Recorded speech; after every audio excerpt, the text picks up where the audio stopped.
then after I went to the doctors and they said, okay, physically you're fine. You got to deal with this shit. Like the two of you need to work something out or it's never going to happen. You know, like unofficial psychiatric advice from my gynecologist. So I remember I went home to him and I just cried and I said, listen, if we're not going to break up, we need to change everything about us like right now. And we did. And it was funny because now like we met in this crazy kinky threesome. And then, you know, less than a year later, we would actually practice making out, holding hands, like, you know, being intimate with each other because it was, you know, my body just wasn't reacting like it was supposed to. And it took so much work and effort to get my sex drive back and to just have any kind of intimacy. Welcome to Normalizing Non-Monogamy, the podcast where we interview incredible people from across the entire spectrum of non-monogamy to hear their fascinating stories. We strive to bring guests on the show who have a healthy approach to non-monogamy. However, it's important to remember that everyone does it a little bit differently, and the views and opinions expressed by our guests do not necessarily reflect our own. Additionally, we produce this show for entertainment purposes only. Please be aware that we aren't doctors or therapists. Consult a medical professional for anything regarding your health that you might learn about on the show. Enjoy! Welcome to episode 272. We're Finn and Emma, and today we have an interview with Casey. And this is an amazing one. I mean, all of our interviews are amazing, but this one's really amazing. It's also a little bit longer, but that's okay. Took your humble vitamins today, huh? I did. Yeah. I took them too because my comment on this was going to be that I think this might be one of my favorite or the best conversations on hotwifing that exists in the world. One of the best. And I'm very humble about that statement. I think what I love about this conversation is it is, yes, Casey and her husband are in a hotwife dynamic, but the conversation is so deep on the emotions, the feelings, how they've navigated this, having to rebuild the relationship, as you'll hear her talk about having to deconstruct from having met in a blind date threesome to having to figure out how to hold hands and cuddle within a couple of years because they had to basically tear their relationship down to the studs. Yes. And so it's a fantastic conversation, and we're super grateful to Casey and to her husband for coming on the show and sharing. And a quick note on that, he didn't join her for this conversation, but gave full consent and probably going to have them both on in the future. Yes. So stay tuned for that, hopefully. Stay tuned. Stay tuned. So again, a huge thank you to Casey for coming on and sharing this amazing, amazing conversation. And we hope you enjoy it, regardless of your dynamic. Even if hotwifing, you're like, oh, no, thank you.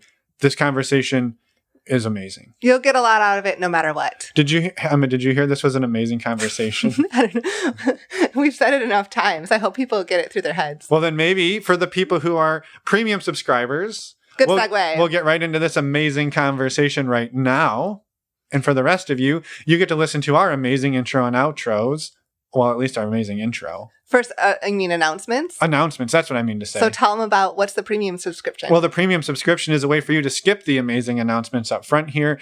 By paying a couple of bucks, you get to choose the price as low as $2 a year if you would like. And links to sign up for that are on the homepage at normalizingnonmonogamy.com. Scroll right down towards the bottom and you'll see links to sign up. But don't worry, you still get important community announcements and dates in the outro. Like the truncated version. Yes. But the fun version up front here where the party is. Speaking of parties, let's talk about a party that's coming up on April 14th to the 16th. Yes, we will be attending Southwest Love Fest, which is an incredible conference in Tucson, Arizona, from April 14th to the 16th. We will be leading a workshop at the conference, and we are so excited for this adventure and opportunity and to network and hang out with a bunch of really cool people. It's a conference on relationships, identity, community, and non-monogamy. Straight from their website. Yep. That I pulled up while you were talking. Correct. Teamwork. And for anybody who is wondering, well, what... You're not supposed to tell them behind the scenes, by the way. Yeah, this is what they get for not being premium subscribers. They get all the nitty gritty. Any hoosies, the thing that we wanted to say about our speech is not a speech, our presentation, it's an interactive workshop. Let's get the terminology right, Emma. We're doing an interactive workshop on the topic of, is there a right way to do non-monogamy? And we can't answer that here today, but if you come on the 14th or the 16th, you will find out, and we will be there. It's an amazing conference. We're super excited about it. Literally minutes ago, wrapped up an interview with one of the co-creators, Kate Kincaid. We did. And we're super pumped. Yes. So if you're interested in joining, links are in the show notes to sign up. So go to our website, normalizingnonmonogamy.com, go to the podcast tab, you click on today's episode, and you can find links to sign up there or in your podcast player. And one of the benefits to using those links is you save 10% off of the cost. And if you can sign up before mid-March, you get the early bird pricing, which is bonus. Awesome. Yes. So you can save all sorts of money if you do this quickly. And we would love you for that because it also helps support us financially. It does. The next thing we wanted to tell you about was our community, which we talk about all the time, but we're going to give you the quick high level here, which is we have an online virtual community that also meets in person at times here and there. We have a men's group, we have a women's group, we have monthly Q&As, and we have an ongoing sort of chat forum platform where people are in supporting one another all the live long day. And it is amazing. It's only $5 a month to join, and you can find out more information at our website, normalizingnonmonogamy.com, and click on the community tab. And right next to the community tab, there's a tab that says events. And that's where we keep events that are open to anybody and everybody. Yes. So our next event that is open to everyone outside of the community, it's just open to everyone. That's what that means. Yeah, you don't have to be part of the community to join it. That's what I was trying to say. I think they know what it means now. You just must be open-minded and respectful. We have a virtual meet and greet coming up on February 22nd. We just had one of these last week. We had about 35 people. It was incredible and lots of fun. These are a super amazing way just to have some lighthearted fun and amazing conversation with amazing people. Can I get a clarification on something? How many times I say amazing? No. Is it open to everybody? And what does that mean? No, because I already said that. All right. So it means you should join us for the next one. We usually have around 50 or so people, and they're amazing. So we hope to see you at our amazing event in the amazing month of February. I think we need to retire the word amazing for the moment. Got it. The next thing we want to talk about is the incredible service, stdcheck.com. It is MNI's favorite way to get tested for STIs. We absolutely love this service. It is fast, it is easy, and when you use the links on our website, you save 10%, bringing the cost of a 10-panel test down to $129. And you support the show financially. So everybody wins. Literally everybody wins. You win. The people you're about to hook up with win. The people who you almost hooked up with, they win too because they learned about STD check through you. And that's amazing because now they're going to get tested and it's basically Domino's. Nailed it. Not the pizza chain. When they tip Domino Rally. Yeah, I got for it. STI testing. I think they got it. They got it. And it's open to anybody. So check it out. Again, normalizingnonmonogamy.com. You can click on the resources tab or in your podcast show notes, player show notes. You get the point. There are links and we appreciate you using them. Yes, thank you so much. While you're over there on our website, reach out to us, send us a voicemail, send us an email. We'd love to hear from you. And I think that's it. There's one more thing. What? Our last two voicemails, they've come from Scandinavia. They have. That's pretty badass. So we got Sweden and Norway. Anybody else in the Scandinavian region want to reach out? We would love to hear from you. Yes. We don't have any Finland. Denmark. We don't have any Denmark. I don't think Iceland counts, but we'll take some Iceland. Netherlands. The Netherlands. We should probably stop naming Scandinavian countries in case we mess up. In case we miss them. Yeah. In case we mess up here. So the whole point is we would love to hear from anybody regardless of region of the world, but currently Scandinavia is leading the charge. And we love getting voicemails. And with that, thank you all for making it through this intro. We're excited to go talk to Casey. And if you didn't like how long this took, as little as $2 a year, you can get on that premium subscription. And skip all of this. All right, let's go talk to Casey. Let's go. Good morning, Casey. We are super excited to talk to you today. Learn all about you and your partners, whatever it is. We don't know yet because we just met you 3 minutes ago. So welcome to the show. Thank you for being here. How are you today? I'm doing very well. Thank you for having me. This is actually my first time being interviewed by a couple. So this is going to be, pretty interesting for me. It's usually just females that interview me. So I'm interested to have like a male perspective here too. Awesome. It's twice as much fun when there's two of us. Well, do you mind introducing yourself for us, but also for anybody listening? My name is Casey Donatello.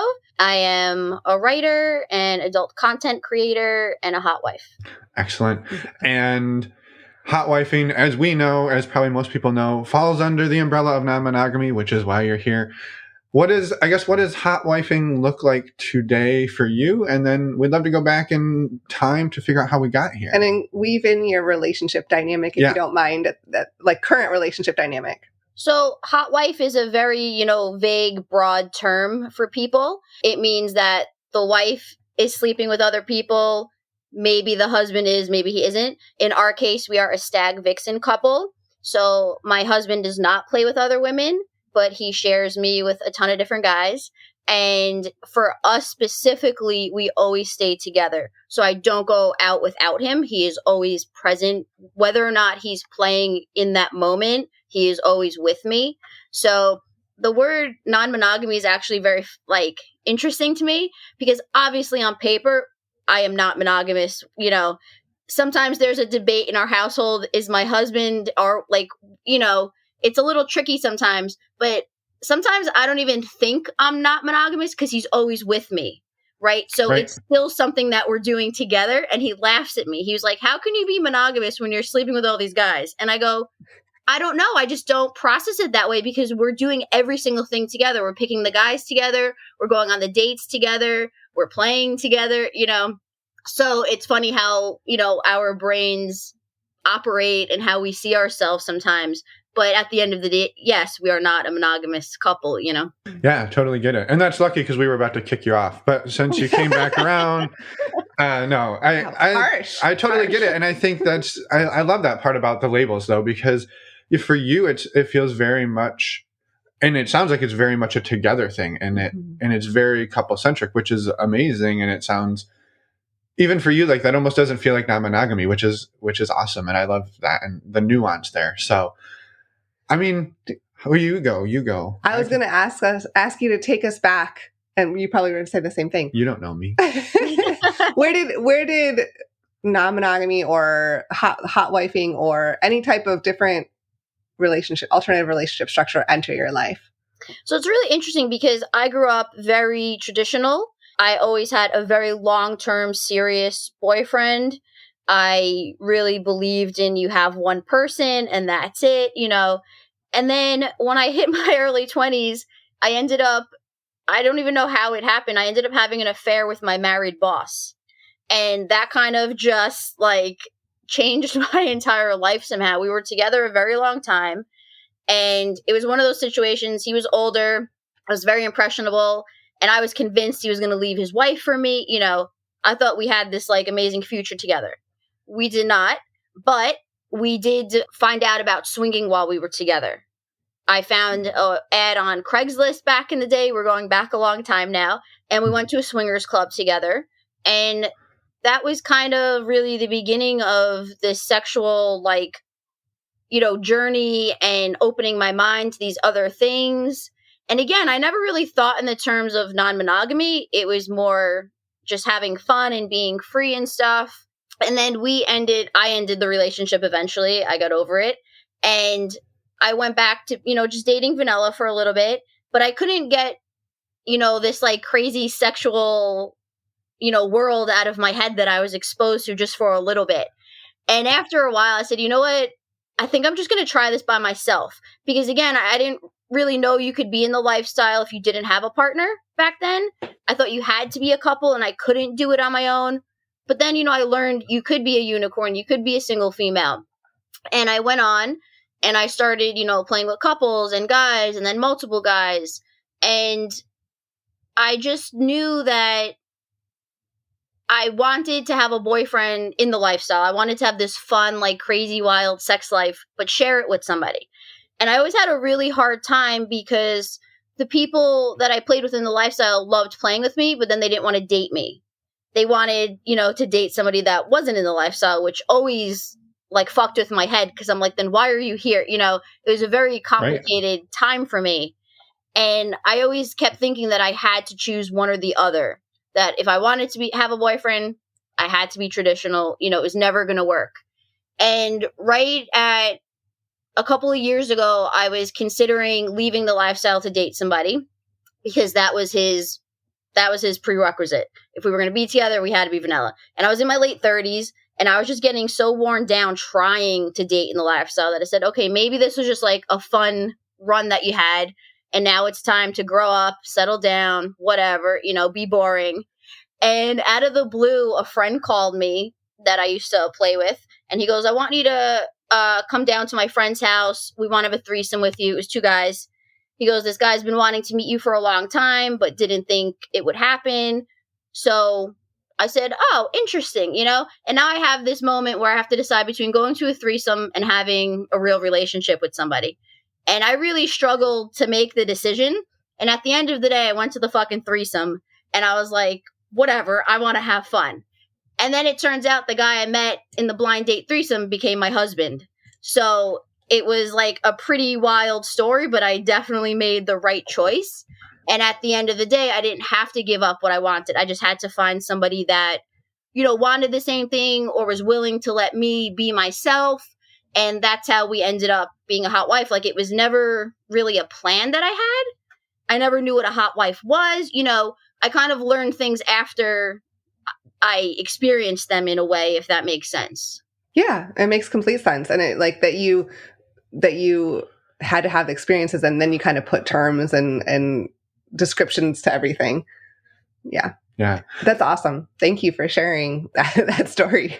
Yeah, I love it. I'd love if you could talk a little bit more about just the journey of sort of discovering yourself through this process, because it sounds like it was maybe a 10 to 15 year-ish journey of going to parties by yourself, figuring out how to do that, really learning who you were. Well, before that, being introduced to it all with the older person you were right, but along that way, you're figuring out really who you are, and you've always got this other pull. You're like, I want to do this way, and people are like, but you need to come out of it and do it this way. Yeah, society tells you that relationships have to be this way, and I was just curious if you could talk a little more about that discovery process for yourself, because I think that is something there's probably a lot of people going through. And I would venture to guess people who are conditioned as women in our society, like, definitely taught to like tamp that down, or, hey, we want you to be sexual here and not over here, and like fit into these boxes for us. And I think it's really fucked up, and you are pushing against it for a long time.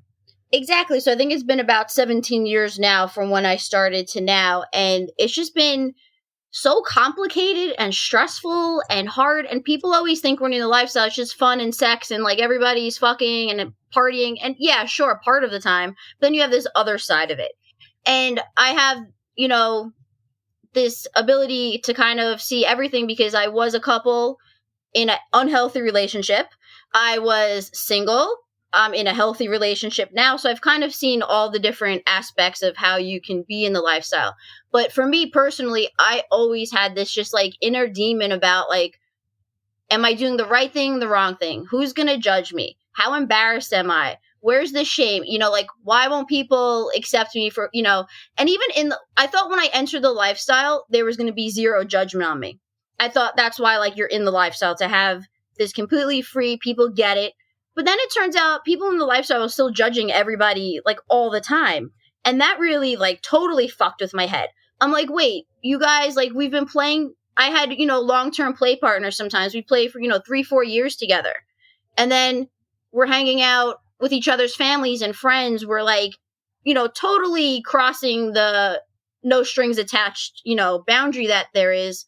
And then when it's like, oh, do you think maybe we should date? They're like, oh, God, no. Like, we're just having sex. This doesn't mean anything. And I'm like, well, that's kind of confusing, because this isn't just sex. There's so much more than sex happening here. But they like to use that, to kind of not have justify. Not be responsible for stuff. So in the beginning, I was very susceptible to that. I got crushed by several guys that I thought like we were going in a different direction, and it turned into nothing. And then they'd, end up dating vanilla girls and stuff. And then I love when they date a vanilla girl, and then after a while they try to get her into the lifestyle. And I'm like, guys, like, what are you doing? It's very interesting how like guys don't know what they want either. It's just because of society, like no one can just do whatever they want. Everybody's afraid of doing the wrong thing and being judged. So it goes to both genders. We have, this identity crisis sometimes. And So that was my biggest part all the time, was just not being comfortable being myself. And then there came a point where I got so comfortable with myself after years and years of this journey. I'm like, fuck everybody, fuck everything. Like, I'm doing this. I'm going to go as extreme as I want and not apologize. And then I meet this guy, you know, my husband now, and I had a very hard time turning that side of me off now. You know, I didn't want to compromise with anybody. I didn't want any guy telling me what to do or, you know, putting any restrictions on my life. And we're not talking about him being possessive or like dominant, just normal relationship things. I remember when we first started dating, you know, we lived an hour apart from each other. So when I wasn't with him on weekends, he'd call me during the week, you know, oh, what'd you do last night? And I'm like, that's none of your fucking business what I did last night, you know?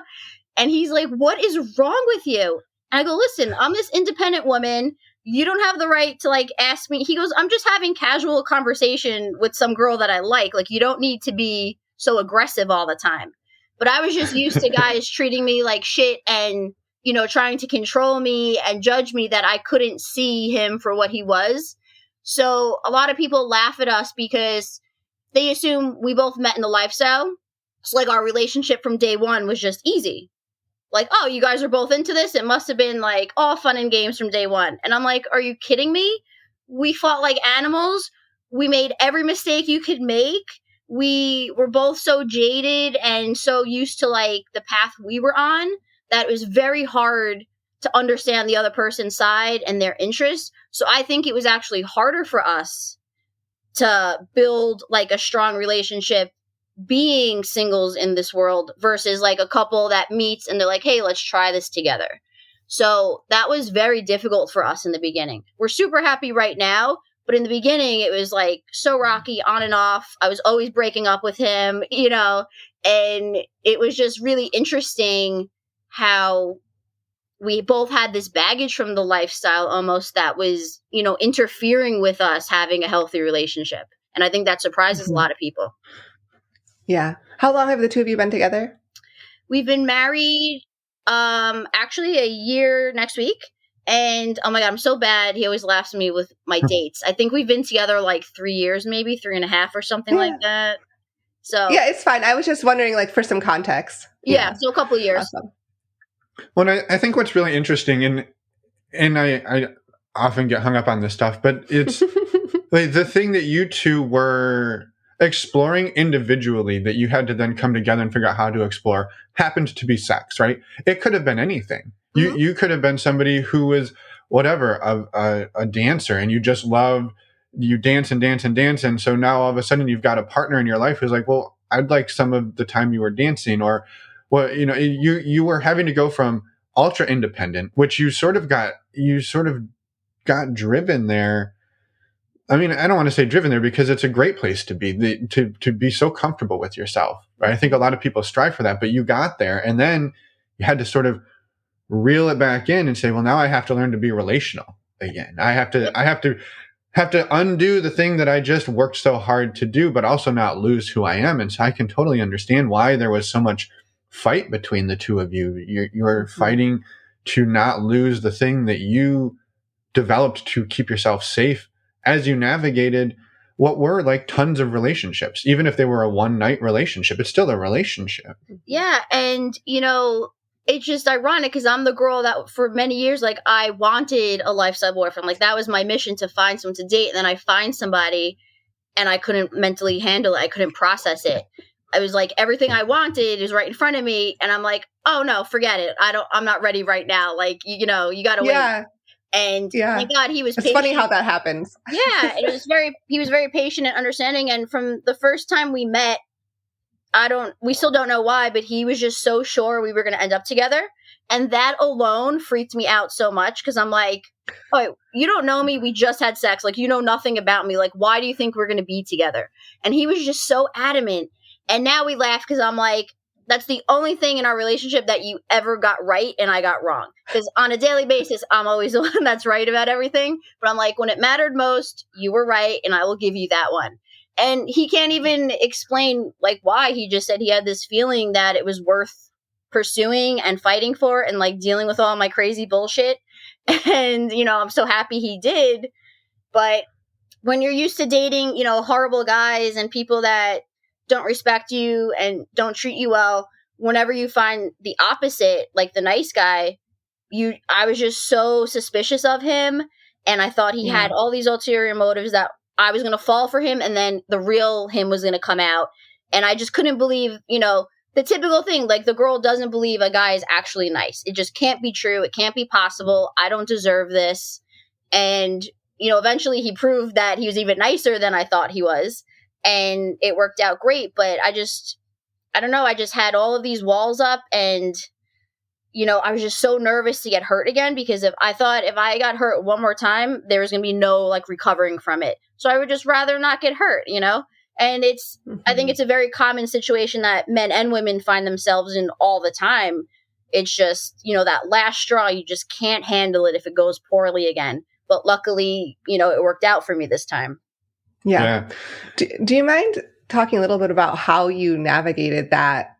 How did you move through that process of getting into the relationship with him, like pushing past those things? Because you were so skeptical, and rightfully so. You didn't want to get hurt again. How did you move through that?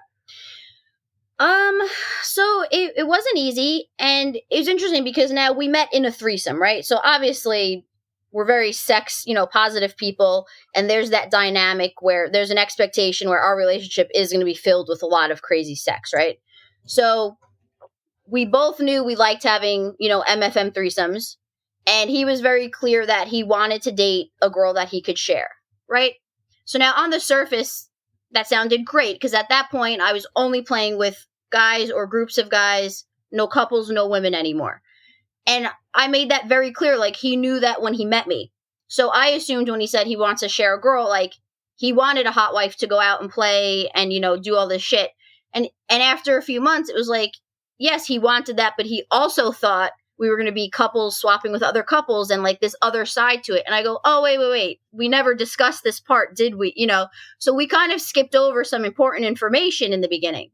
And now, because I'm a firm believer that you should not be in the lifestyle if you guys don't have a good foundation. The struggle for us was we did not have a good foundation, but we were so used to being in the lifestyle. It was hard. We talked about, do we step away from the lifestyle and work on us? Do we play separate and not tell each other anything while we work on us? Do we do everything together? And we kind of tried all these different variations. And nothing was like really perfect. We'd have good dates, bad dates. We were only playing with guys still, because I thought at least that was our common denominator. And if we were gonna get anything right, we had the best chance of that situation. And we were doing okay, so, having some success, having some bad nights. And then COVID hit, the lockdown hit. Everything was taken away from us, right? So now we were together less than a year. It was a very dramatic relationship up until now. The world shuts down, and I ended up moving in with him. And that was not expected either. It just kind of happened. And now we were faced for about a year with only each other, which was, we look back now and say it was the best thing that ever happened to us, because we took away all the factors that we couldn't take away for ourselves, But in this time, I ended up losing my sex drive, which was like a punch in the face, because here I am, this highly sexual girl that's fucking tons of guys. Now I can't have sex with my own boyfriend. I wanted nothing to do with him. I didn't want to touch him. I didn't want him touching me. And the hell that raised, you can only imagine, because now there is no option to fuck other people. Even if we wanted to, it's just us. And that was a very, very tough year for us. I ended up going to doctors, getting off the pill, testing my hormones, like trying to figure out anything that it could have been. And the moral of that story was, it was all in my head. I was just, between having a new relationship, moving in with somebody, living in his house that he had with his ex in a different state. Like, it was so many things happening at once for me that I just had like a meltdown and my body shut down. And we fought like animals, and it was so unhealthy. And then after I went to the doctors and they said, okay, physically you're fine. You got to deal with this shit. Like, the two of you need to work something out, or it's never going to happen. You know, like unofficial psychiatric advice from my gynecologist. So I remember I went home to him and I just cried and I said, listen, if we're not going to break up, we need to change everything about us like right now. And we did. And it was funny because now like we met in this crazy kinky threesome. And then, you know, less than a year later, we would actually practice making out, holding hands, like, you know, being intimate with each other because it was, you know, my body just wasn't reacting like it was supposed to. And it took so much work and effort to get my sex drive back and to just have any kind of intimacy, because I would tell him, you know, okay, we could have sex tonight. And I would just lay there. And he was like, this is horrible. I do not enjoy this. I go, but I want you to have an orgasm. Like, I don't know what else to do. And it was, you know, he felt bad for me because I didn't want to have sex, but I felt bad for him because he wanted to have sex. And we were just trying anything we could. And eventually, little by little, like it came back. And then once it came back, we had gone through all of these emotional things together and we solved like the biggest problem in the world to us. And we just felt so close after that, that the rest of the relationship did like a 180 and we were just like magically happy and compatible and perfect together. And ever since then, whenever we have, you know, a difficult situation, whether it's sex related, vanilla, lifestyle, whatever, we look back and we're like, if we got through that, you know, we can do anything. And it made us so much stronger together. And then being in the lifestyle just kind of like fell back into the groove once the, you know, COVID was, you know, safe-ish or whatever. And we decided to play again. And we just looked at it from a whole different approach and just so much more positive and fun. And now all we do is communicate and over discuss everything and talk about everything. So all the mistakes we made early on, we definitely corrected. And it's just so pleasant and, you know, peaceful between us right now. So it's definitely been, you know, not your average relationship in the lifestyle probably. And we've dealt with a lot of, you know, difficult things, but communication is always in any relationship, lifestyle or not, going to be the foundation of having something like long-term and healthy. And if you can't talk to that person and you can't trust them, then, you know, nothing's ever going to work out for you guys. That was a very long speech. I'm sorry. No, it was perfect. I mean, I think it was great. I love because Emma beat me to a question that I was going to sort of ask around maybe some of the trauma coming out of, and maybe trauma is a strong word, but some of the fallout from sort of getting turned down a whole bunch of times. Like you start to maybe feel some feelings for somebody and no, I'm not, we're just fucking. And then there's the next person, oh, we're just fucking. And so you finally got into the relationship where the person wasn't like, we're not just fucking, but it was built a little bit on a foundation of we're just fucking. And then you had to, then you were like, okay, we're smushed into a house together and the world doesn't exist right now because it's shut down. Then you get to really see what are we? And you two deconstructed everything about it and rebuilt it from the ground up. I love that you had to practice holding hands, practice making out, practice intimacy. Those things are honestly like those lessons. There's so many people who could hear that. And like, that's so valuable. And let me tell you, it was fucking awkward as hell. Like, you know, you guys, we're almost 40, we're adults. And like, we literally had these awkward things where he's like, is it okay if I touch your thigh? Is it okay if I touch your breast? And I'm like, oh my God. Like, you know, you feel like you're like early teens again that have never been touched before. And it's just so uncomfortable and awkward, but you have to power through those things. And a lot of times we would like fool around, but then not have intercourse, you know, like, and he had to get it through his head in the beginning that just because we were making out doesn't mean we're having sex right now. Like maybe that's my boundary for tonight. And that took us a little while to figure out too, because he automatically assumed like, oh, that's it, we're fucking. And I'm like, no, I never said that. So we had to really, you know, get on the same page with that too. And it was so fucking embarrassing for me and awkward and uncomfortable. And I hated every second of it. But it was really the only way to fix anything. And you have to be an adult sometimes and be like, this sucks. But if we want to get to point B, we have to like push through this. And now we can't keep our hands off each other ever. So, you know, like it worked. But that's what people have to realize, that there are, you know, all these real life issues and these negative things and these, you know, problems that people go through. People don't like to talk about the negative side of things or the embarrassing things. And I'm the first one to like put myself out there and say, I was wrong with this, I fucked up that, you know, I was insecure about this or that, like, because that is the real side of things. And that's what people feel alone about, because people are bragging about the great sex they're having, but they're not telling you how they feel when they go home at night alone after the great sex, you know? And there is a difference between being a couple and going home together versus being the third person, you know, in a threesome, and you go home alone and they go home together. There's all these different emotions that you feel and you have to deal with.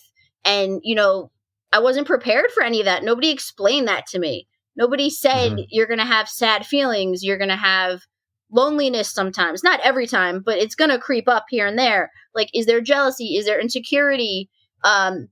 Just even dealing with like your own body issues, you know, like how comfortable are you just being naked in front of a stranger or a group of strangers?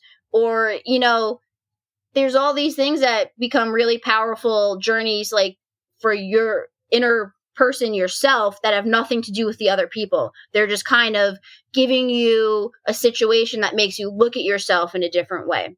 And it's, you know, it is a very empowering experience. You have to be careful. There are a lot of people that, you know, I don't know the right word, if they don't succeed at being in the lifestyle, you know, it can break you down. It can wear you down. You can get yourself in bad situations.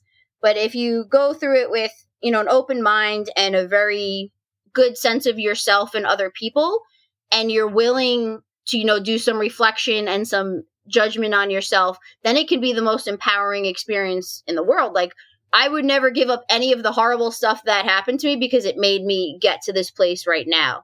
And it was, you know, all worth it. I didn't love everything that happened, but I think it was essential to shape me, you know, to how I feel about myself today. Yeah. Yeah, I love that. I have a couple of questions in there, and I want to definitely come back to the feelings and emotions of being the person who leaves a threesome and goes home alone, because I think that's often overlooked, and I think that's really important to come back to. But I had another question around the practicing intimacy, because I think it's super powerful what you two did, and even the fact that it was like super awkward and uncomfortable for you is so important to highlight, because it would be awkward and uncomfortable for me, and I imagine for a lot of people to be like, hey, yeah, we met in a threesome. I've had group sex up the yin yang, and now I'm practicing how to hold hands. What's happening?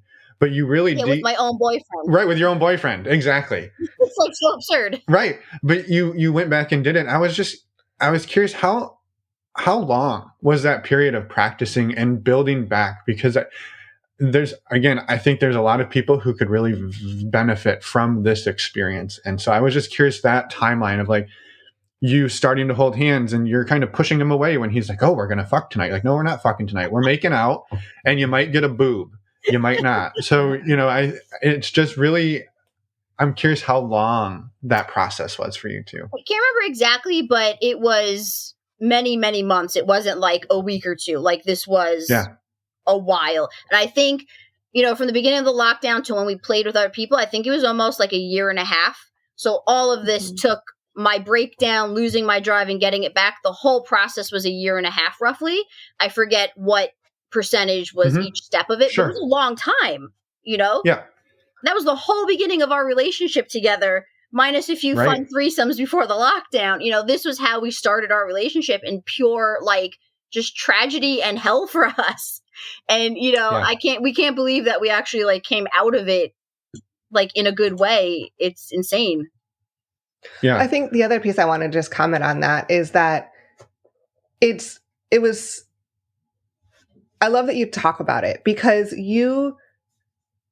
it's a great way to practice identify and practice your boundaries in that moment. Like, you could have easily been like, oh, I have to do this and I have to do that. And like, the fact that you're like saying, no, I don't want that. Like, I want to make out and I don't want anything further. And he respects that. And you're confident in that. And then you're able to speak that out loud. That's really hard to do for a lot of people. And so I just wanted to note that. And if you had anything comments on that. Well, thank you for that compliment. And that is something that I actually learned being in the lifestyle, because, you know, it's a very interesting position that we put ourselves in. And I'm going to go not to be sexist, but mostly from the woman's side, right? Because there is this expectation sometimes that if you buy a girl drinks or you buy her dinner or you pay for the hotel room now, that, you know, she owes you something. And in the lifestyle, that is not true. And I've come to learn, and I love telling women this, even if you're naked in the hotel bed with them, you can leave at any time. You do not owe people anything. You're allowed to stop if you don't like it. You know, just because you agreed to do something up to a certain point and we are in the lifestyle, that doesn't mean that consent goes out the window now. You are allowed, and guys can stop things too, obviously, but I'm speaking from the female side of it. There have been several times where I just had a weird feeling, or I thought the sex was horrible, the chemistry was off, and I would say, hey, guess what? I'm really sorry, but like, I would like to leave now, or I'd like you to leave my house. And guys don't really love that so much, but at the end of the day, I want to go home with respect for myself and not feeling like I let somebody use me because they spent a few dollars on something, or they, you know, we agreed to meet. Like, agreeing to meet someone doesn't mean anything other than I agreed to meet you. Having a drink with you, we had a drink, you know, you can stop it at any time. And it is so hard to do that. And I remember there were a couple of times in the beginning of this journey where, like, I wanted to leave, but I didn't leave. That's not the guy's fault. That's my fault for staying. You know, it was, they didn't do anything wrong. I continued to do what I really wasn't into, and that's on me. That's fine. But little by little, I got a little bolder. And then there's such a great feeling knowing that you protected yourself. Like, you stood up for yourself. You said, you know what? I don't like this. I don't want to be here. And I'm not doing this for you just because we're here. Like, if I'm not getting equal enjoyment out of this, then I don't want to proceed. And some guys actually did respect me for saying that, you know? Some people hated me for it. It really doesn't matter to me how they felt about it. I was polite and I put myself first. And I think that is a very important lesson to learn for people, that, again, just because you put yourself in a situation, you can always end the situation when you want to. You don't want to go home feeling like crap, feeling violated or, you know, mistreated because you didn't do anything for yourself. So that's my speech about that part. Yes. Thank you. Thank you so much for that. And yeah, it's just so important. And I appreciate you sharing all of that. And I just can't stress that enough. Well, and I love it as well. And I just not to downplay the strength or the challenge of speaking up for yourself, because you made the comment like, well, if I stayed, that was because of me, not because of something they did. Yes, but also because of how many shitty men there are out there who, when you go to leave, they try to guilt you or make you feel bad or beat you down until you like, okay, fine, fuck, you want a blowjob? Yeah, you know, if you're always acquiescing because people are trying to get what they want, and people, when you say, hey, I'm going to leave, and they're not, oh, thank you for speaking up, I hope you have a great night, let me call you an Uber, right? Yeah. That's a different level of thank you for standing up for yourself than making it really hard for you, because that makes it harder the next time. And then you say, well, I'm a little more hesitant to go over and meet these three people because now I have to stand up to three guys if I want to leave instead of one guy. And so the sort of the lesson here is for all the men out there to be like, or really anybody, like, just be respectful, because you're going to, in the long run, you're going to have a much better experience. You're going to have much better quality interactions and people joining you. And it's a lot of it, I think, comes from a scarcity mindset that, like, and we're talking kind of in general, well, and binary terms here, and stereotypical situations, but this can happen in so many different dynamics. It's more like just, be polite and firm, and you don't need to be sorry for that, but it's so challenging. And I just want to honor too, like the risk in there too, as well, for you, Casey. And especially, I would maybe even say somebody maybe who is trans or non-binary, their risk in saying, I'm sorry, you need to leave my house, or I'm sorry, I'm leaving. Like, that could be a dangerous statement to make.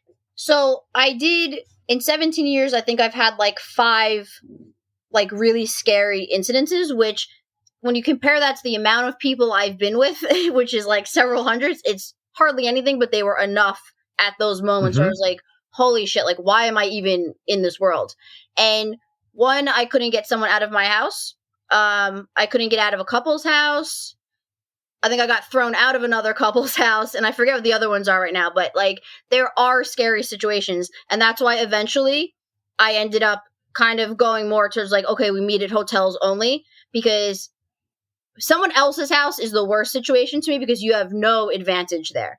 And I always thought in my own house, oh, I could take care of myself. But that's like such bullshit. If I have a big, strong guy against me in my own house, like I'm still not like in the best situation. And then they know where you live, you know. So I always, another struggle I had was I love anonymous stuff. So I love messaging someone and say, hey, can you come over to my house? Give them my address. They come over, fuck me, they leave. I never see them again. That's not very safe, right? Like in the grand scheme of things, I was very lucky, but it's really not that bright to do, you know? So I was always struggling with like what turns me on the most in my fetish versus being safe as a single girl. And that's the nicest thing I can say about having a partner, like my husband. I never have to fucking worry about like my safety. You know, he's there. Nothing is going to happen to me unless it's some like really off the charts weird shit. But generally speaking, he's there. He's got my back, you know? And when I was single, it evolved to, if I was meeting more than one guy, if I did group stuff, you know, 4 or 5 guys, I would always know one of them at least, because I just never trusted, like you said, like a group of strangers, like who are these people, you know? And the more guys you add, the more you're outnumbered, and the less likely it is that I'm going to be able to protect myself if something, God forbid, happened, you know?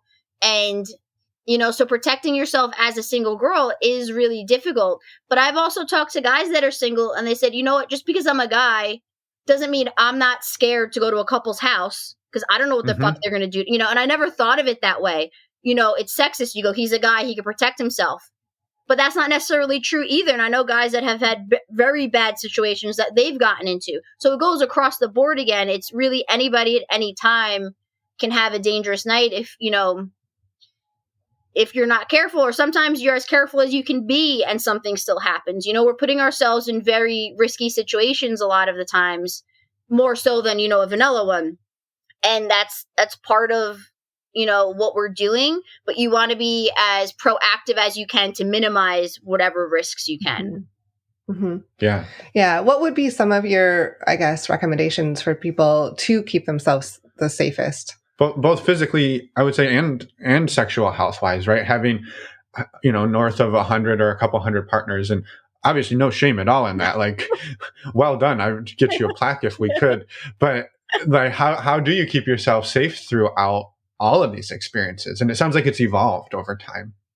Yeah, now, I mean, obviously, like, safety, my husband's with me, and we guys always use condoms with us. That's literally our only rule when we play with guys, is protection.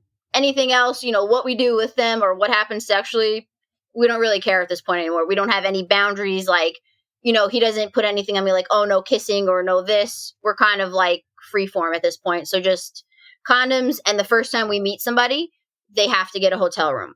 If we know a guy and we've played with him several times and he gets along with us, we'll have him over to our house. We'll go to their house. Not a problem. But we need to build some kind of like relationship with you first.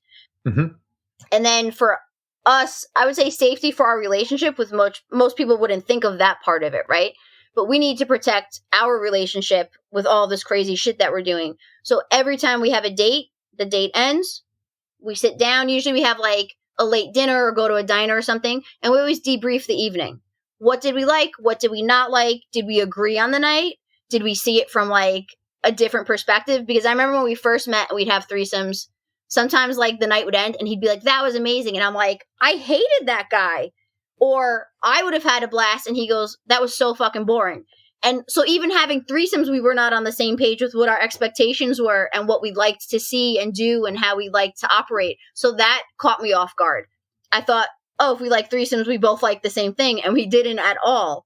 So it takes a lot of communication and, you know, having weird conversations, you know, about because I'm the one that's having sex with other people, whether or not he joins in the fun, he has an expectation that he wants to see something really like interesting to watch. He's a big voyeur when it comes to me.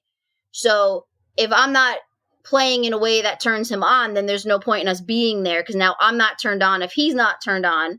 So I had to really learn, you know, how to push his buttons in a situation, what kind of porn he was into, what things like really turned him on, what fetishes he had. And now I'm amazing at turning him on when I'm with somebody else. But in the beginning, it was very hit and miss sometimes. So, you know, when you're in a relationship, that always has to come before anything else that you're doing. No matter how much fun you're having, it always needs to circle back.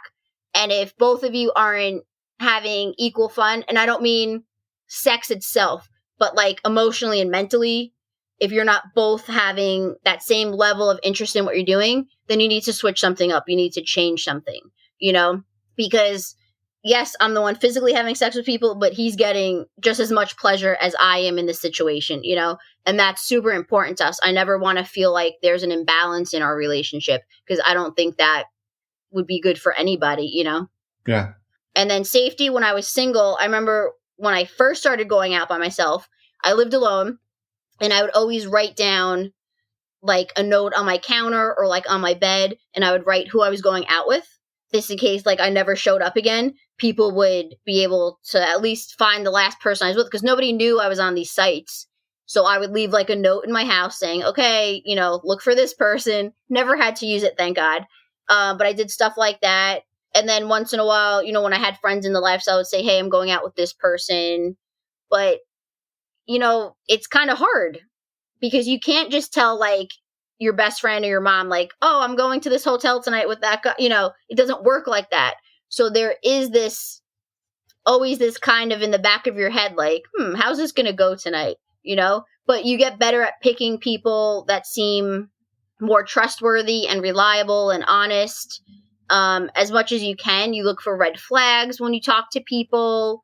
It just becomes one of those things that becomes second nature to you. The more people you meet, the easier it is to read people and look for things that you're more compatible with, or, you know, look at their experience level.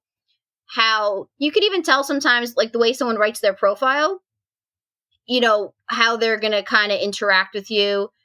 You could tell by the way someone's text messaging you, the questions they're asking you. You know, if it's just filthy, vulgar shit from the start, I don't think they really have like the mental understanding of the expectation that we have to meet, you know. So it's how people carry themselves. There's all these little things, and it's a lot of it is similar to vanilla dating, right? Like how you would judge a guy you're going on a regular date with from like Match versus someone you met on a lifestyle site. You still want to be treated a certain way with respect and dignity, even though your intention is to fuck them. Like that's irrelevant to me. You still want to be classy and, you know, polite to people. Now I look for people that don't ignore my husband when they write to us. Like that's a no-brainer to me. We're a married couple. You don't just write to me telling me you want to fuck me. Like you say hello to my husband, you know, you acknowledge we're a couple. So stuff like that, you know, it just goes a lot to the person's like character. So that's what we go. I don't even know if I'm answering the right question anymore. I'm sorry. No, it was great. It was perfect. Hey, podcasts are boring when nobody's talking. It was great. Yeah, it was great. And I wanted to touch on something that you said about you would learn to sort of how to push your husband's buttons in these situations. And my brain started to think, do you ever find yourself maybe sacrificing what you want or not getting what you want because you're too worried about pushing the buttons for him? Or have you two found a way, or the other person, right? Have you found a way to still make it a fulfilling experience for you? And you kind of touched on this, like it has to meet both of our needs. But have you found that, or do you sometimes still find yourself like, this is more of a performance than it is what I'm getting out of it for me? So it's a very good question, actually. In the beginning, I did sometimes feel like, oh, I'm just like putting on a show for him, or I'm just doing stuff that he wants to see. But then over enough time, you really start to understand the other person and see like, wow, he's getting so turned on from this that now he's going to fuck me so much better because I did that. So it doesn't become about him or me. It's about that like connection between us. And now like, you know, I love doing that stuff because I know what's going to happen to him if I do it. And I actually get, you know, serious pleasure from it. It's not fake. It's not phony. It's not like choreographed for him. But anytime you're dating someone, right, you always know that secret thing you can do to make them go crazy. And of course you're going to like use that, right, for your own advantage. It makes it way more fun. So it's not out of a negative way that we do it. it's definitely like a positive, like taunting, you know, like, because that's the goal at the end of the day is like, how much can we turn each other on, right? How much more can we elevate our sex by bringing someone else in? Because, you know, our sex life right now is amazing. So I always tell people, if you're not going to make our sex life better and you're going to bring it down, then why are we hanging out with you? Like, you know, that's a disservice to us as a couple. Like, we could just stay home and have more fun alone. So if we're not going to be like upping the ante when we play with people and pushing boundaries, and, you know, it gets boring if he watches me do the same threesome with 4 guys like each week, you know, like 4 different guys every time. It's going to be very boring after a while, like even for me. So the more we can mix it up, the more we can add new things, you know. But yeah, like looking over and seeing his face sometimes and like seeing how hard he's getting, like it fuels my need to like want to do more to keep that going, because it's going to benefit me in the long end, you know. So it's definitely a positive thing that we learned to do. And the same thing, he's learned, you know, to appreciate things that he didn't like when he met me that totally turned me on. So that in itself was a big thing. When we were trying to like rebuild everything, even though we're kinky people, you still always have those fetishes you like that you're so embarrassed to say out loud to someone, because you're like, oh, that's going to be the one that they're going to leave me for. You know, they're going to be like, she is sick. She doesn't, you know. So we had a very hard time admitting those like hardcore ones to each other. And I remember I said to him, I said, okay, we're going to write them down on paper. I think actually we emailed them to each other one day. I said, you don't have to say it to my face. We're going to email it. We're going to take the whole day to like process each other's shit. And then we're going to meet up and we're going to say, okay, on your list, I'll do X, Y, Z, but I won't do like A, B, C. And wouldn't you know that most of our lists were like fine with the other person, but we were just so worried to say it out loud. So then from there, things that we definitely had in common, we started doing right away. Things that were like, oh, that sounds interesting. I've never tried it, but I'm open to it. We started exploring together. And, you know, the thing about sex and fetishes sometimes is that those take practice too.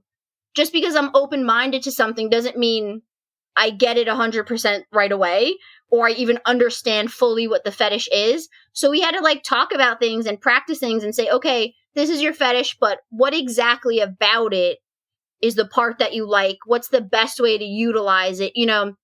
And again, we did like some studying of each other and some practicing, and it took a little while, but over time, like it becomes both of your fetish now, because, you know, you're turning each other on. And he got into like one fetish for me. I got into one for him. Then we found another one that he liked and I admitted, and, you know, so it does become this group effort all the time. And that's the beauty of it. Just because you're not into something when you meet someone doesn't mean you're not into it. You just might not know you're into it. I didn't know some of these things were fetishes or existed until he told me, you know? The fuck do I know until I try it? So just having an open mind and not judging your partner is really, really important, because, you know, people love to go, oh, that's sick. That's disgusting. Why would somebody be turned on?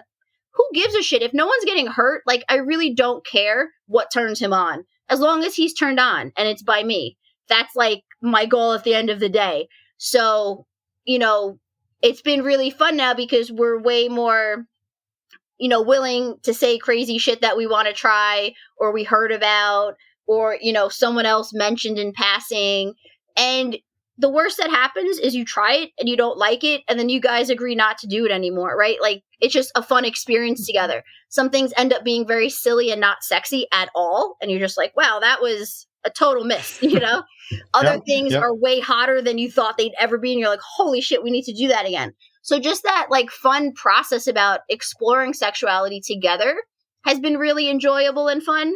And I always tell people there's no problem, like, laughing during sex. Sometimes embarrassing stuff happens. You fall off the bed, or like something slips out, you know, like, it's okay. People are so uptight about sex, you know, and I tell women sometimes, like, don't worry if you're in a weird position and your stomach looks fat. Like, you know, it's okay. What if your hair is a mess? Your makeup is a mess? No one really cares in the moment. Just like own it, have fun with it, and just like be as free as you can. That's the best part. When you cannot worry about how you look during sex, that is also a very powerful thing to learn, because I used to struggle with that a lot, you know, worrying, you know, do I look beautiful? How does my body look in this position? You know, and it really doesn't fucking matter.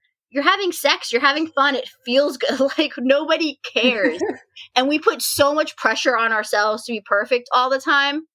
I can guarantee you that the other person is not thinking half of the things that you are worried about in that moment, right? They don't even know that you're thinking about these things. And just, have fun having sex. That's the best part about sex, is that it is fun. Yes. Agree completely.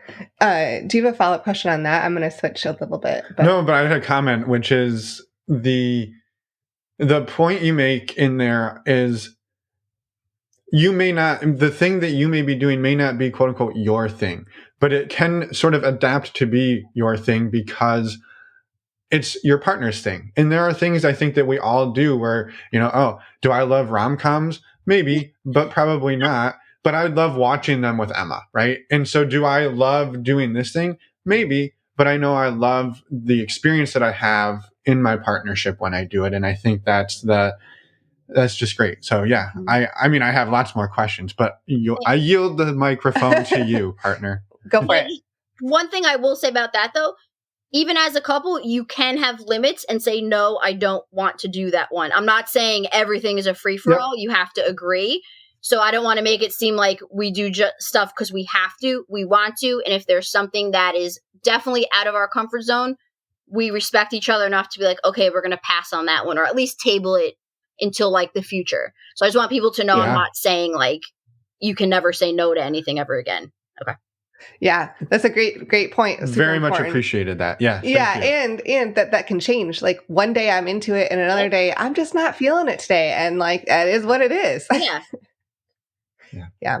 I wanted to see earlier, you had talked about going home as a single person, like the third person in the threesome. So when you and your husband play with a lot of other guys right now, and that's what your dynamic is. So how do you navigate that with the other person? What does the setup look like? What is the care that goes into the other person in that situation? And then maybe also some of your experiences being a third person, because I think that it can be really a vulnerable position to be in, no matter what your gender is. Yeah. So we are very, since we were both single in the lifestyle, I think we are both very, aware of the other person. And especially my husband would have been very good to talk to about this part, because since he was a single guy and single guys get such a bad rap in the lifestyle, he's like their like advocate. He's the one that tells them like if they can't get hard, he's like, it's okay, take your time, don't worry. He's the one that gives them like advice and stuff. Like he so tries to help single guys because he's like, I was one of you and I got the girl. Like it is possible to be successful. You just have to have like a little knowledge and a little like sophistication and, get some experience. He, is nice. We would try meeting like new people to the lifestyle where other people don't want to meet them. We go in and out of that because it does get overwhelming sometimes, but we try to be very understanding of where people are coming from. And we're always super polite. Even if the night doesn't go like well sexually, we're very friendly. We're very polite. We say, thank you so much for your time. We never want them to feel like shit for meeting us. That is never our goal. Yes, we want to have amazing sex. If it doesn't work out, we are still very nice. And I will say that almost all of the guys we've met have been very nice people, whether or not they could perform, whether or not we had things in common. They're just very nice people. And that goes such a long way. And you can forgive a lot of other things if they just have nice personalities and, they're genuinely appreciative that we took the time to meet them, because, playing with a couple is a fantasy for a lot of guys and it's not available to everyone. And guys in the lifestyle, they struggle to make it happen sometimes. So just the fact that they'll say, wow, like, thank you so much, I really appreciate it. That means a lot to us. We take it very seriously as our role. We don't misuse anything in this way. And when I was single, I went back and forth on it. My biggest problem was if I had a bad date, I went home and I was still horny and like nothing was going to solve that for me. I didn't have someone to go home to. Now that I have a husband, there's so much less pressure on the actual sex of the night, because if the guy doesn't perform, my husband's going to fuck me later. Like, I don't care. if the guy fucks me, my husband's gonna fuck me anyway. Like, either way, I'm gonna win in the situation. So there's way less pressure on the date than when I was single. Like, I really needed that date to go well. And that's probably sometimes why, like, in the beginning, I stayed longer than I should have, maybe. Because I was like, oh my God, but I'm so horny. If I don't fix this now, I'm going to go home and just be out of my mind. Whereas now I'm like, oh, I don't like this date. Let's just leave. Let's just go home and watch TV. We'll play later. Like, it makes it so much easier for me and less stressful. And it's definitely more fun than focused on, like, achieving a goal. My husband would always tell me when he was single, a lot of times he went home feeling a little shitty, even if the date was great. You know, it was just, wow, like, they're going home together, he's going home alone. And that really weighed on him a lot. So he told me that's why his favorite part now is that no matter what happens, like, he gets to take me home. He loves letting guys experience me and have fun with me. But he's like, at the end of the night, they're not getting you. They're coming home with me. So he feels like it's just this total win-win for him either way. But I think being single, like, going home alone was more of a thing for him than me. I always struggled with the sex part, and I always just, I don't know, I kind of felt like, why couldn't somebody want me in that way? I was more a little like, how come she gets a guy that will be in the lifestyle with her and I can't have one? Like, that always played with my head. Like, I knew they existed, but, like, how do you find one? How do you get lucky enough to find the guy that will let you do this stuff? So that always intrigued me about it. Yeah. Awesome. Yeah, I love that the care that goes into being with somebody, because they are people. They're not just a prop, right? You have fun, but then there is the aftercare. So you're not sending them home feeling shitty, you know, to whatever degree you can without having them, like, move in with you. Yeah. But, you know, you can be kind and compassionate and still be like, yes, you do still need to go home tonight. Like, and that was, you know, you knew that coming out here. So there is an element of that. But I think being compassionate and kind and caring for these other people is so critical. And you have to remember, the fantasy is going in both directions, right? Like, you're feeding our fantasy of the hot wife thing, but we're also feeding, you know, your fantasy of playing with a couple. So everybody needs to be getting something out of the situation. It should never be one-sided. And I think sometimes people only think about their side of the situation. They forget that it is, like, you know, a two-way street, and you're part of someone else's fantasy, just like they're part of your fantasy. And that's really important to pay attention to. And everybody has such a specific way that they want to have their fantasy play out, that you need to make sure everybody's on the same page. And, you know, you guys are kind of, you know, getting, both sides are getting something out of it. Or then, yeah, like, I would feel so bad if somebody went home feeling shitty because of something I said or did. If it's something because they did, that's on them.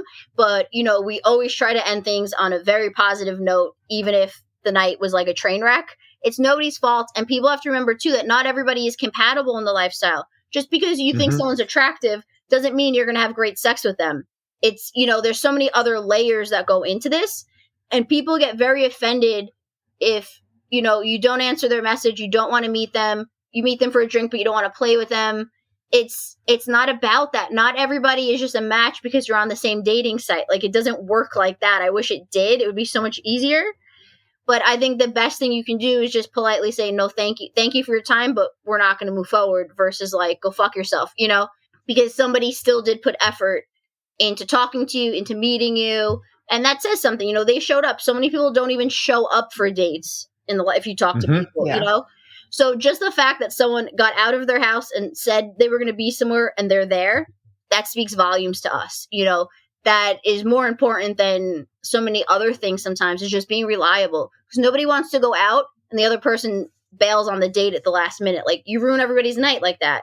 And people also have to take that into consideration, that when you bail, you ruin someone's night. They might have had to get a sitter. They might have had to do all these things to get this night free to meet you, and then you just fucked it up because you're selfish, you know, unless there's, like, some, like, actual situation that prevented you from going.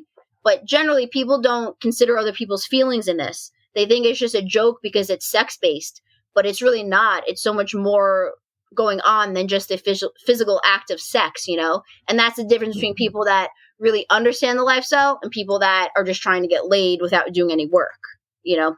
Yeah, totally. Love it. I have a few more questions if you're okay. Yeah. If you're okay on time. Yeah. I'm fine. So I was curious too, circling back when you and your husband sort of started to create the negotiations, the agreements. You mentioned that he was like, well, hey, we're going to start finding couples.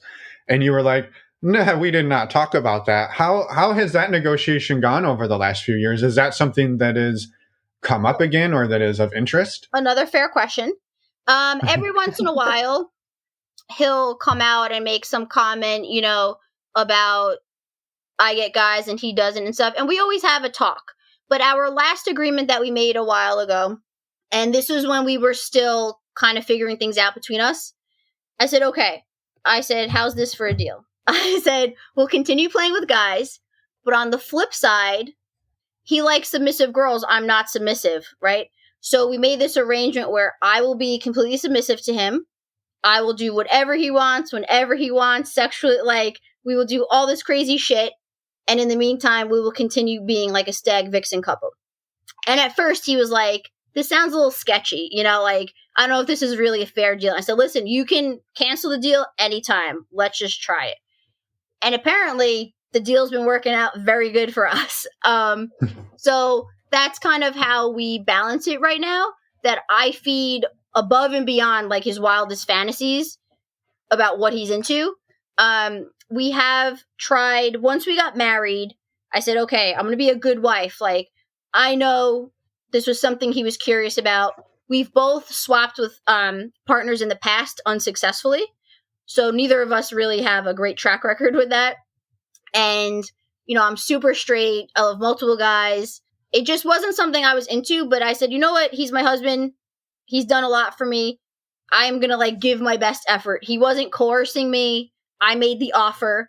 I said, if you want to try to meet couples, you pick them. I'll show up. We'll see what happens. Like, I will have an open mind, you know? And we tried a handful and they did not go so well. And he started to see that I wasn't saying I didn't want to do it just to be a jerk and like to cheat him out of something.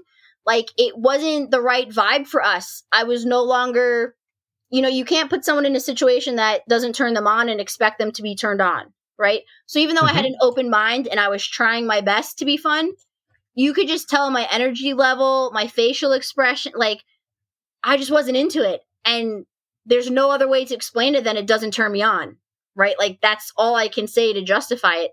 And once he started seeing that for himself in person, he's like, oh, okay, we need to like maybe not continue this because it's not fun for nobody's having fun out of the four people. It's just like, if you've ever been in that situation, like, you know, when one person's not feeling it, no one's having fun. And I hate the fact that I'm the person that brings it down, but at the same time, I can't pretend to be into it. I can't fake it. And he doesn't want me to fake it. That's not sexy to him either. So we had to have all these long talks about like, what do we do? Does he go play separate without me? Because I don't want to play separate, but I kind of made the suggestion. I said, if you feel like you need to go do something without me, I don't love the idea, but I can't stop you, you know. And sometimes he'd say, okay, I'm going to do something. And then he'd come back and say, you know what, but I don't want to go without you. So it's not always cut and dry. There are things that come up and go away again. And I always tell him, please, when you feel these things in your head, please come to me and tell me, don't be afraid. Because he used to like feel like it wasn't fair for him to have these feelings. I said, you could feel however you want. I can't tell you how to feel. We just have to figure out how we do this as a couple. But usually as quickly as he suggests it, I say, you can do it. And then he loses interest. So I think sometimes I don't want to speak too much for him, but it's like he likes knowing that he can do something more than actually needing to do it, if that makes sense. Like, you know, So it does come up here and there. We always talk about it. But then at the end of the day, this is what turns both of us on, not just one of us. So we keep coming back to this because it just feels right for us. And again, I tell him, maybe in 5 years, things will change. Maybe in 1 year, it'll change. So that's why you always have to keep talking about things. You can't say, we decided this today. This is how it is forever.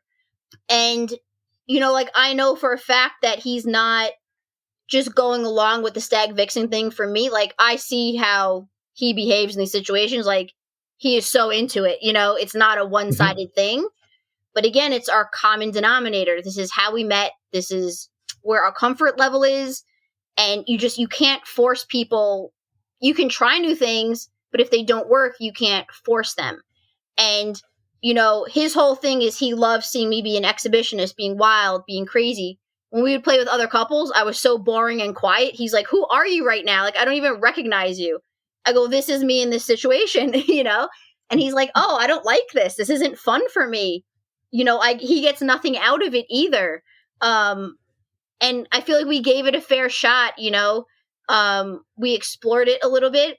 And again, in the future, who knows? But for right now, this is the only thing that seems to work for us. And he's given me the option to go out on my own, but I've refused that offer, which when we met, that's all I wanted to do.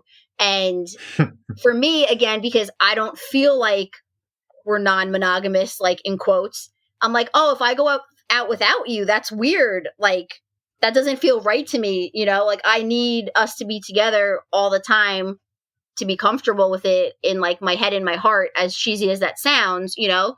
But from when we met to now, a few years later, we've completely changed what we thought this relationship was going to be and what our expectations were, you know? And that's the most interesting part to me, because he was like, you fought so hard when we met to go out on your own, and now I'm telling you can, and you're like, no, thank you. I go, that's right. That's fine. And I'm allowed to do that, you know? Yeah.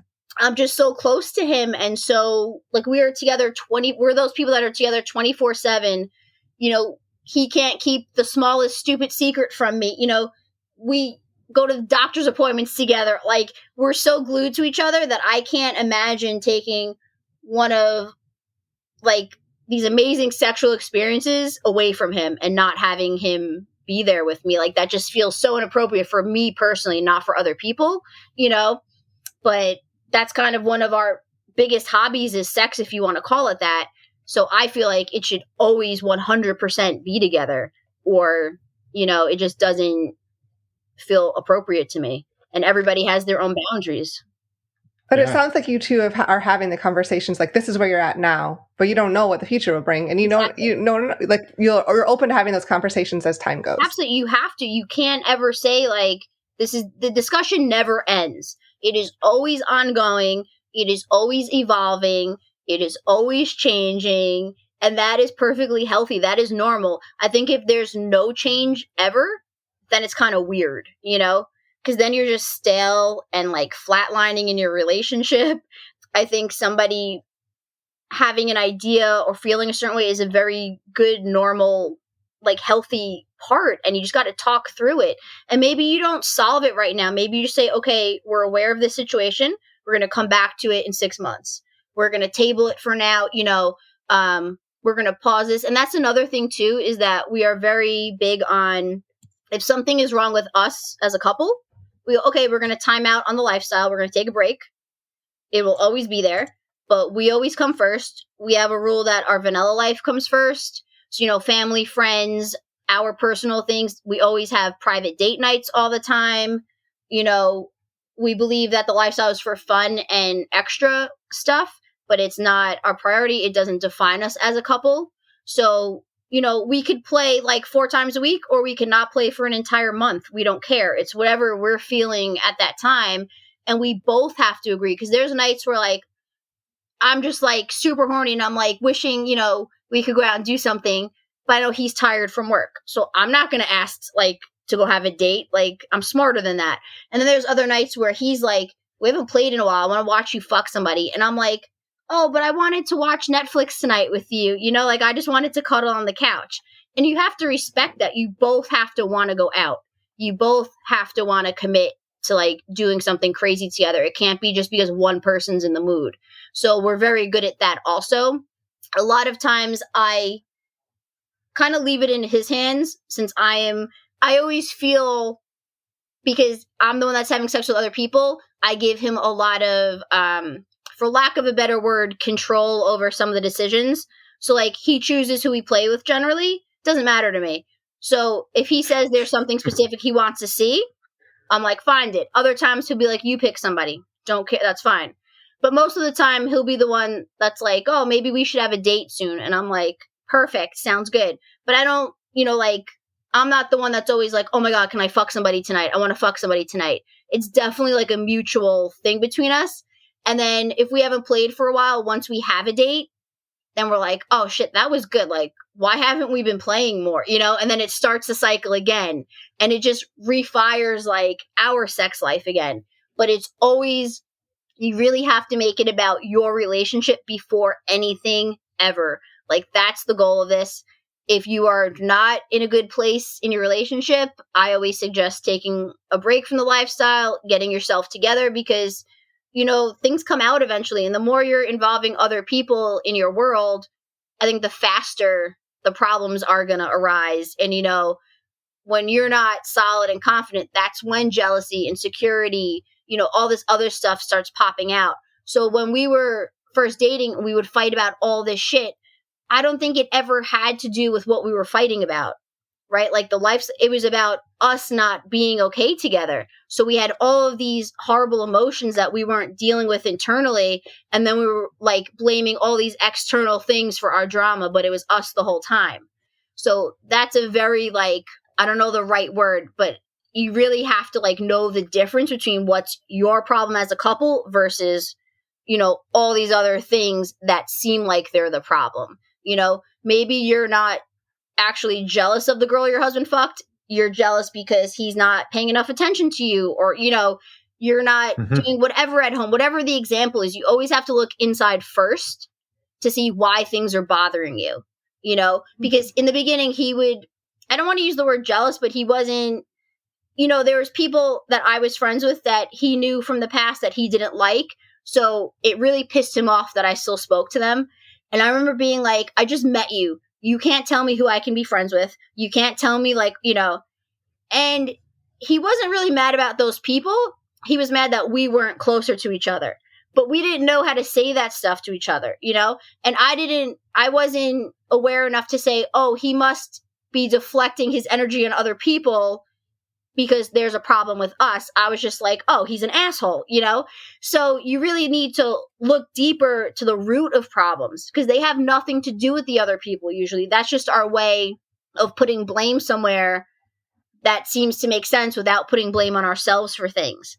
And that's usually my biggest point about when I talk about being in the lifestyle. It really is, you have to have so much self-awareness and the ability to really take a hard look in the mirror and say like, what is going on right now? Why do I want to do this? Why don't I want to do this? And that's the part that I love the most, is how I've grown so much in 17 years. And I think if I didn't end up in the lifestyle, I don't know what I would be like right now. I don't think I would be this confident. I don't think I'd be this secure with myself or my relationship.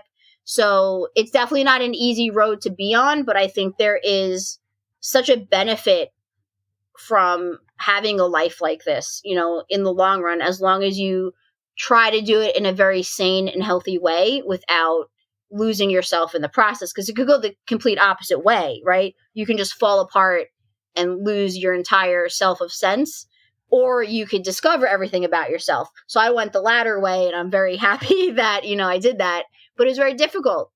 Yeah. Well, and there will inevitably on that journey be moments of chaos and crazy and losing yourself as you then find yourself and rebuild the foundation. So it's life. It's life. Yep. Yeah. I loved it. This is such an amazing conversation, Casey. I'm very grateful you came on to share with us.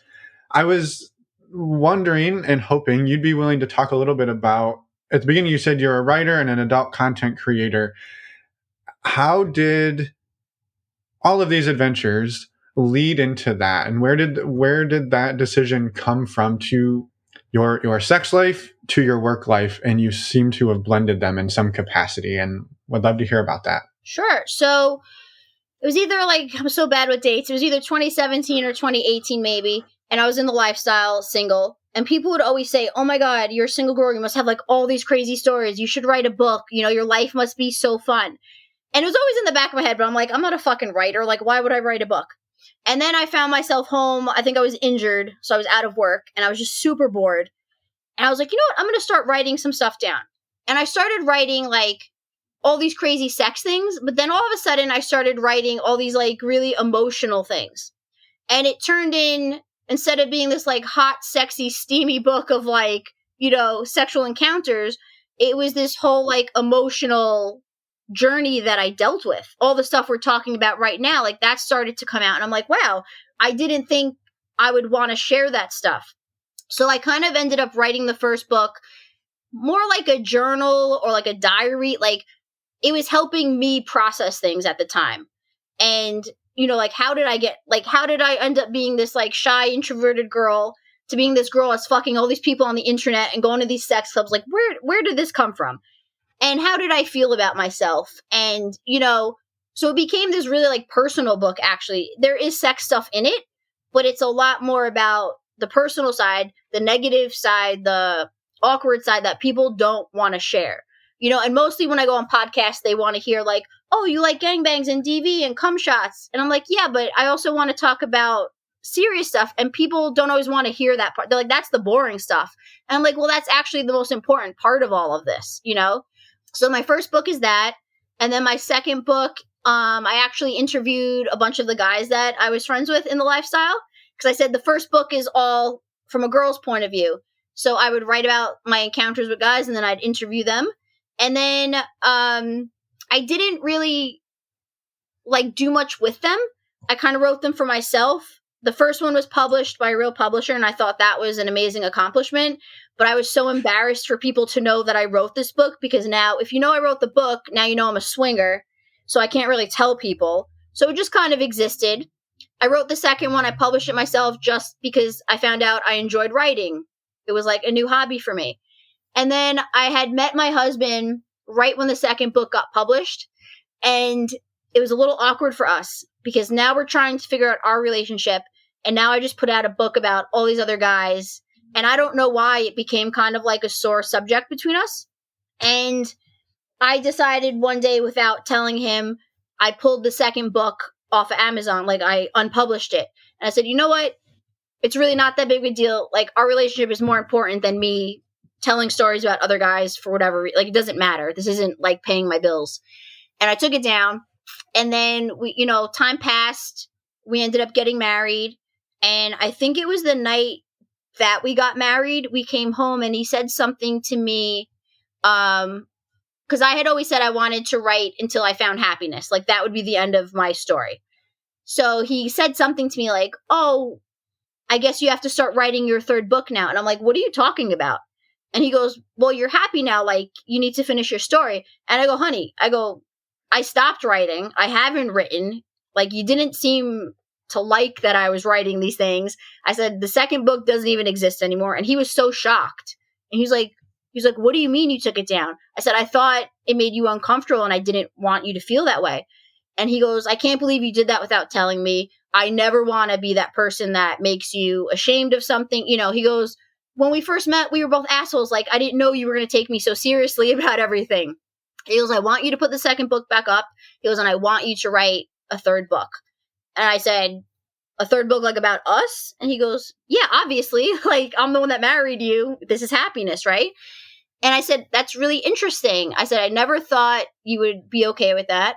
And I said, if I do write a book about us, I have to write the positive, the negative, the good, the bad. Like, this isn't going to be like a whole love story, that's not my style. And he goes, you know what? He goes, I totally appreciate that. He goes, all I ask is you let me read it before you like publish it in case I want to like discuss anything. He goes, but I think it's something you always said you wanted to do. And, I think it's really important for you to finish this. And I said, okay. And I thought about it for a little while. And then I ended up like writing this third book about us. And it was from the day we met to when we got married. And that was another interesting process because he read the final copy, like my draft, before I published it. He helped me edit it. And I was so nervous for him to read it because I was like, oh, he's going to hate this part. He's going to want me to take that out. He's not going to like how I described him here, And his reaction was more surprised sometimes. He would read chapters and say, how come I didn't know this about you? How come I didn't know you felt this way at this time? And I would say, like, how did you not know I felt like that? I thought it was very obvious, you know? And he goes, no. He goes, I wish you would have told me at the time that's what you were thinking. It would have been very good information to have, you know?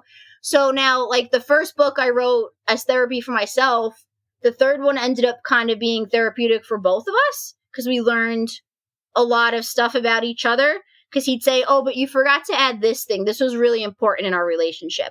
And I said, wow, that mattered to you? I thought you didn't, you know? So it opened up this whole nother dialogue between us. And it became, I mean, definitely I'm the author of the book, but he did give me some things that he wanted me to include. He didn't ask me to take anything out. And like, that just really surprised me. I thought we were both in the same relationship. We would agree on everything that I felt, you know? So it opened up some important conversations to us. It made us even closer. It's very, very, talk about being vulnerable, letting somebody read like your deepest thoughts and then critique them for you. And, you know, we never really like fought or argued. It was interesting. I was so nervous the whole time. And sometimes he'd be reading my laptop and I'd be on the couch and you would just hear like different grunts and sighs and like weird sounds from him. And I got really good at learning what sound was good, what sound was bad, what sound turned him on, you know, like intrigued him. So it just became another thing about us getting closer somehow. And so I published that, I want to say in January. And then we had always talked about like having some weird, you know, either being in porn or being in something like the topic just comes up from now and again, just for the hell of it. But like we never took it seriously before. And I know when I was younger, I always had this dream of like being brave enough to be in like Playboy or something, you know, but I'd never had the balls to do anything like that. Like, God forbid the world knows anything like that. But he's super secure and he's really about me being whatever I want to be. So the conversation came up again recently and I said, how would you feel if we really did an OnlyFans? Like, honestly. And he goes, do whatever the hell you want. Like, that would be awesome. I said, you really wouldn't care if, like, I'm putting our life out there and me, like, naked. He goes, wouldn't bother me at all. And I said, okay. So then we had to talk, you know, are our faces in it? Do people know who we are? Are we anonymous? How does that work? What if people find out? So again, we have to have all these serious discussions about what could potentially blow up from this decision that we're making. And originally I was wearing like a mask and he wasn't in it. Now I'm not wearing a mask and he's wearing a mask. So he's always like one step behind me in, you know, and I go to him, I go, you know, if people know it's me, they know it's you, right? He goes, I know, but he wants to wear it and I'm not going to push him. Yeah. But it's been a really interesting journey for us because, you know, everything I post is our real life. So it's whether we're having sex or whether we're on a date with somebody or whether it's me doing something, you know, so nothing is fake, nothing is scripted or choreographed. It's not like a professional porn thing. It's really just like you're watching whatever the fuck we're doing at that time. And it's been really interesting to get people's feedback on that. We get a lot of men and couples too writing to us saying, you know, thank you for being so open about your relationship. It's so nice to see people have a healthy relationship in the lifestyle. So between the books, the podcast, the OnlyFans, like people are really responding to the fact that we're real people and that I do a lot of this talking about the stuff that is not sexy, you know? And even with the OnlyFans, like it was really hard for me to see myself on film. Like I said, my body in weird positions. And like, sometimes I didn't want to post a video because I didn't think I looked sexy. And my husband's like, post the video. Like, you look completely fine. Trust me, you know? And I'm like, oh, I don't know, you know? Or like, my face is beet red because the room is hot. And I'm like, ew, I look gross. And he's like, post the video, you know? Because again, you have to learn to be comfortable with yourself. I can't say you're going to get to see my life, but then only give you the parts that I think are really flattering to myself, right? So it's been really empowering for me to kind of I thought I was super confident already, but now it's giving me like another boost to really put myself out there because we're generally very private people, very much an introvert.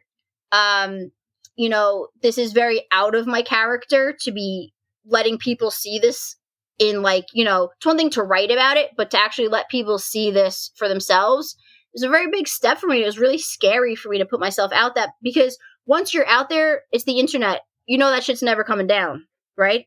So the day I posted the first video, I was just like, oh my God, what did I just do? You know, I was so scared. But it's actually been a very positive experience. I'm glad I did it. I take ownership over the fact that I posted the first picture and not like an ex-boyfriend or, you know, someone from my past. Like, it was my decision to do it. I'm okay with that. Even just like the process of filming and stuff has been very fun for me and my husband. We've learned that he really likes watching us on camera, like as we're filming. That's turned him on a lot. We've kind of pushed our boundaries because people, you know, we post whatever we do, but then sometimes people order videos from us, things that maybe we don't normally do on a regular basis. So now we're trying other people's fetishes together. And some of them, you know, I don't want to like blow up anybody's spots, but some people ask me for something and we might think it's like a silly thing to do. And then halfway through the video, he's like, why am I rock hard right now? And I'm like, because we're trying something new and kinky and it's fucking hot as hell. He's like, yeah, like I didn't think we would like this, but we do. So it's just another layer to get us to be closer and try like crazier shit together. And I never expected that to be a part of it. I thought it was just going to be like boring, like I post stuff every day and, you know, but I'm actually like very consumed with it and talking to the people on there. And I'm amazed at how many people are sharing their personal stories with me on OnlyFans. I thought people just wanted like, you know, to jerk off to my pictures, but they actually want to talk to us. And there's this pattern of people like saying, can you tell your husband this for me? And I'm like, because at first my husband goes, I don't know if people want to see your husband in here. Or they just want to see you. And I go, but I think the draw is that we are a couple and the dynamic between us. And people really do that. They want to like give messages to my husband through me and stuff. And I think that's super sweet. I love how people are just so comfortable sharing stuff with us. And they find like that it's this safe space for them to admit things that they can't admit other places. And, you know, it's taken on this form of itself that I just never anticipated. And I really, really, truly enjoy this part of it. Like being able to help somebody with a fantasy that is not in the same room as me, you know, it's a really cool feature, I think. And I really enjoy it. And hopefully it's something that we continue to do for a while because, you know, like I said, there's more personal growth for me. There's relationship growth. There's fun for other people. And you never know what you're getting into until you start it. And you just have to like really embrace every decision that you make and take it as far as you can.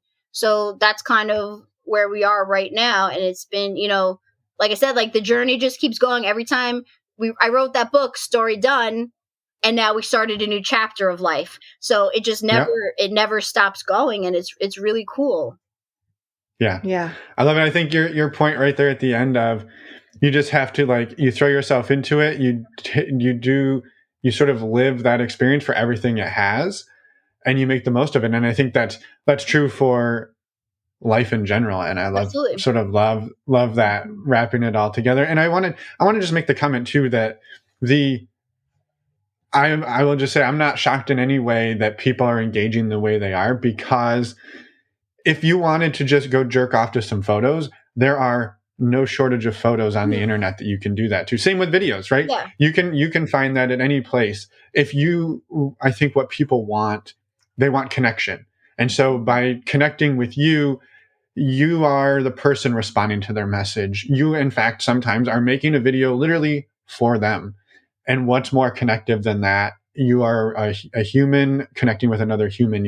It's not a one-way street. And I think that is the power of OnlyFans and camming and all of the different ways that people jump into this thinking, well, I'm just like everybody else, but you're not. You're you, and someone's going to connect with you as a person. Mm-hmm. And it's a lot more vulnerable though than just, I'm just a photo. Like, no, I'm Casey. You know, I'm me. And that's another interesting, right? I say I'm this confident person, but then I post that first video and I go to my husband, I go, what if nobody signs up? What if nobody care? Like, why would people care when there is free porn? The world is, you know, filled with this content and OnlyFans. Like, why would anybody give a shit that we made one?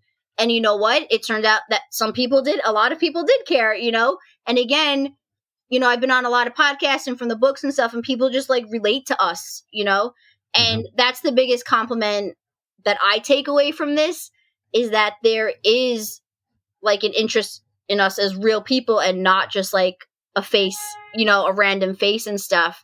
But like I was very insecure when we first started. I go, I'm going to put naked pictures of myself all over the internet for absolutely no reason. And no one's going to give a shit, but now they're going to be out there for eternity, And thankfully it didn't happen that way. We did get people and it's been very fun.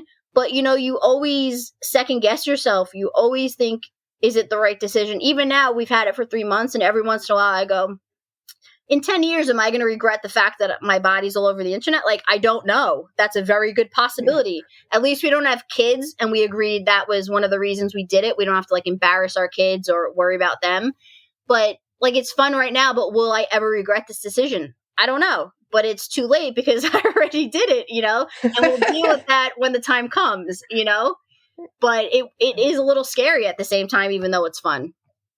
Totally. Well, and the flip side of that is, in 10 years, if you hadn't done it, would you regret not doing it? Yes. And that's what my husband says to me. He goes, if you don't do it now, and that's the thing. I love it.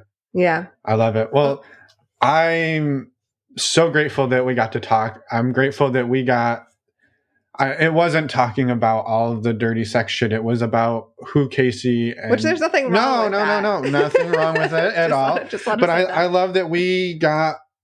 I want to say behind the scenes with it. Like we got to know who you are. And I think that's the power of these stories. And I'm just grateful that you were so open and vulnerable and sharing everything with us today. So thank you. Thank you so much for everything. And if there's nothing else on your mind, and we can give you the opportunity, if there's anything else you haven't shared, we'll put links to your OnlyFans, your Instagram, all of your stuff will be in the show notes so people can find you. But before we let you go, is there anything else that we haven't talked about that you want to just shout out to the world? No, I think I'm pretty good right now. I think we covered a lot of topics, and I feel like we talked about a lot of important things, which, was my goal for today. Again, like the fluff and stuff is fun, but you can kind of hear that stuff anywhere. You want to have more serious talks every once in a while. So I really appreciate you guys being on the same page as me for today. Love it. Yes, no, it was perfect. So thank you, Casey. I was going to say links to your books will also be links to everything. Casey will be in the show notes. So thank you and have a wonderful day. You too. Bye. And we're back.